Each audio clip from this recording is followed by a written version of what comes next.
how are you? My dear students, I am very glad today because we have a grammar lesson. I know that sometimes you think that grammar is boring and is not interesting and why do we need this? No, my dear students. We need grammar in order to speak fluently and correctly English. So for those who want to do that, and I know for sure that you want, it's time to start and find out more about phrasal verbs and stranded prepositions. What is a phrasal verb? This is a verb plus a preposition or adverb which creates a meaning different from the original verb. Phrasal verbs can be intransitive. This means that they cannot be followed by an object.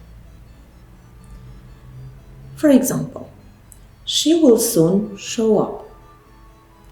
The plane takes off at 5 o'clock sharp. My car broke down and I had to take it to the mechanic. If you come over after school, we can do the homework together. Phrasal verbs can be transitive. This means that they can be followed by an object. Examples: we shall have to put off our journey. I am looking for my keys. You should put on a jacket because it's cold outside. Can you turn off the light when you leave the room, please? Phrasal verbs can be separable. This means that the object is placed between the verb and the preposition. For example, they have turned the boat into a floating home. The recipe says to take 3 onions and chop them up. He really let me down when he forgot my birthday. Okay. Also, phrasal verbs can be inseparable. This means that the object is placed after the preposition. For example, I ran into my cousin an hour ago. While cleaning the house, I came across a check I had forgotten to deposit. Before the test, let's go over the topic of phrasal verbs. It was debating what type of fitness class to take, and I finally settled on yoga. And of course, phrasal verbs can take an object in both places. For example, will you put down my telephone number? Or, will you put my telephone number down?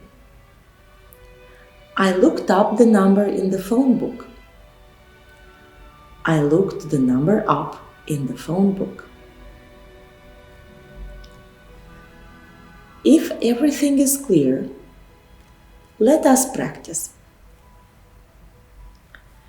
In the sentences below, find the phrasal verbs. From the context, guess what they mean. Number 1. We are out of sugar. We can't make a cake. And the meaning is that we don't have sugar. Number 2. She brought up 6 children. It means she grew 6 children, or she has 6 children. Number 3. The flight was called off. It means the flight was cancelled. Number 4. The room needs clearing up after the party. This means that we have to clean the room. Number 5. You'll have to cut down your essay. It's too long. This means that you have to make shorter your essay. 6. He has got through the exams. It means he passed the exams. The next task is to supply the appropriate particles or adverbs. So look please at the screen. Think about what prepositions or adverbs we need to put to fill in the sentences, and then we can check. Are you ready to check? Let us start. She is always awake at 5 o'clock. Number 2. Come over and see us tomorrow. We will be in. 3. When does your school break off for summer vacation? The first sentence has the meaning that she doesn't sleep at 5 o'clock in the morning. Sentence number 2, it means that come and visit us tomorrow. We are going to be home. And sentence number 3, the question asks when the school stops working or finishes and they have vacation. Sentence number 4, 5, and 6. You have to do the same thing. Stop this video, think about the prepositions or adverbs that you need to use, then press the button play and we'll check together. Are you ready? Let us check. I'll call over you about noon. So it means I am going to visit you about noon or at noon. Number 5. Being absent, he fell behind the class. This means that he has a lot of things to learn because he doesn't have the same rhythm as his class do. Number 6. How are you getting by without their help? Or the question asks, how can you survive or how can you overcome problems without somebody's help? The next task is replace the utilized phrases by their equivalents expressed by the verb in parentheses and the preposition, particle, or adverb. Also, we are going to do with this exercise is the same thing. Pause this video, think about the prepositions, adverbs, other particles that you want to use in order to fill in these sentences, and after that we are going to check. Are you ready? Let us check. Can you bring up a child by being indulgent to him? So this means to educate. Number 2. Do you often call over your friends? This means that do you often visit your friends? 3. Whom do you expect to clear out the room for you? Or who is going to clean your room for you? Let us continue. The same you have to do with the next 3 sentences. Think and find the phrasal verbs that you are going to use to fill in these 3 sentences. Pause this video, think, and then come back to me, pressing the button play, and we are going to check together. So, if you are ready, we'll check. Did she come into a fortune after all? Or did she inherit? We say in Romanian, a moșteni. Number 5. When are you going to come back? This means, when are you going to return? 6. Could you cut back your speech shorter, please? So, this means, could you make your speech shorter? Very good, my friends. So, we discussed about phrasal verbs. Now it's time for us to discuss about stranded prepositions. Let us find out what are these. These prepositions are single-word prepositions except but, during, except and since that can be separated from the words they refer to in. Examples. For example, a WH question. What did he refer to? So, to in this case is a stranded preposition. What are you laughing at? Relative clauses. The people you are waiting for will be late. WH clauses. Why she kept her child away from the group nobody could say.